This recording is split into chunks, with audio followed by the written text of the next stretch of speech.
Warga asing desa kuasa buka mata, Malaysia perlu dijaga kekal teguh selamanya.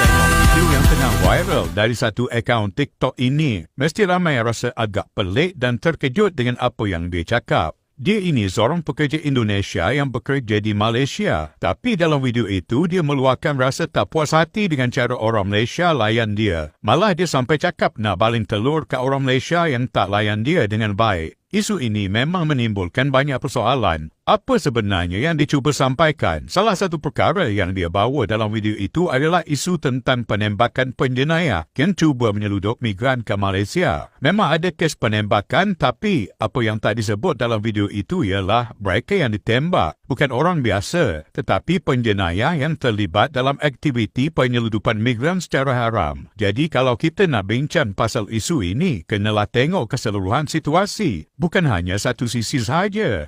Jangan hanya lihat dari perspektif yang tak lengkap. Selain itu, individu ini juga menyentuh isu bagaimana orang Malaysia seolah-olah lebih fokus kepada parti Indon. Tapi dalam masa yang sama, ada juga isu lain yang melibatkan warga asing dari negara lain, seperti Bangladesh. Kenapa hanya satu pihak yang dilihat sebagai masalah utama? Kalau kita nak berbincang soal keadilan, kita kena melihat masalah dari pelbagai sudut dan bukan memilih isu tertentu sahaja untuk diperkatakan. Bagi aku, apa yang paling penting dalam situasi ini adalah hormat terhadap negara tempat kita cari rezeki. Kalau kita ada masalah, tak salah untuk luahkan. Tapi cara dan nada yang digunakan perlu lebih berhemat dan sopan. Sebab kalau kita terus menyerang dan mengkritik, ia boleh menyebabkan ketegangan dan salah faham antara rakyat Malaysia dan pekerja asing. Video ini buat ramai warganet Malaysia rasa tak senang hati. Ini kerana bila kita bekerja di negara orang, kita kena hormat orang tempatan dan jangan hanya fokus pada kelemahan yang ada tanpa melihat keseluruhan gambaran. Kalau betul nak hidup aman dan sejahtera di negara orang, jangan hanya pandang satu sisi dan sebarkan maklumat yang tak seimbang. Kita semua ada tanggungjawab untuk menjaga keharmonian dan menghormati negara yang memberi peluang untuk kita bekerja dan hidup. Ini bukan tentang salah satu pihak, tetapi lebih kepada bagaimana kita semua perlu bertindak dengan lebih matang dalam menghadapi isu-isu sensitif seperti ini.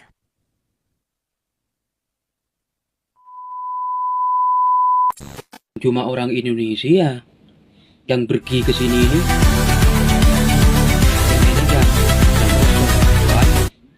Orang Bangladesh, orang Vietnam, banyak di negara-negara yang lain banyak yang macam kita yang pergi kosong ke Malaysia. Tapi kenapa kok selalu Indonesia yang selalu